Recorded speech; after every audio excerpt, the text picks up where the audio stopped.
Pemirsa, Anda masih bersama kami dalam seputar iNews Sumsel.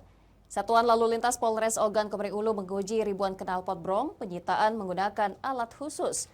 Hasilnya ribuan knalpot brong menyalahi aturan dengan uji kebisingan di luar peraturan yang berlaku. Kapolres Ogan Komering Ulu memimpin langsung ribuan knalpot brong hasil sitaan beberapa tahun belakangan menggunakan alat khusus pengukur kebisingan. Hasilnya ribuan knalpot brong tersebut melanggar aturan yang ditetapkan.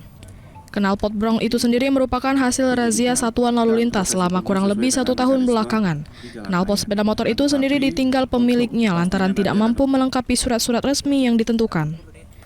Kapolres Oku menyebutkan ketentuan tingkat kebisingan dalam Undang-Undang tahun 2019, kendaraan dengan cc di bawah 80 harus memiliki tingkat kebisingan 77 desibel, sementara 80 cc hingga 175 cc harus 83 desibel, dan melanggar spesifikasi tidak SNI. Hasil pengujian semua knalpot yang disita yang hendak dipasarkan di Sumsel itu tingkat kebisingannya mencapai 115 desibel tanpa dilakukan pengegasan dari kendaraan sepeda motor yang dipasang knalpot brong.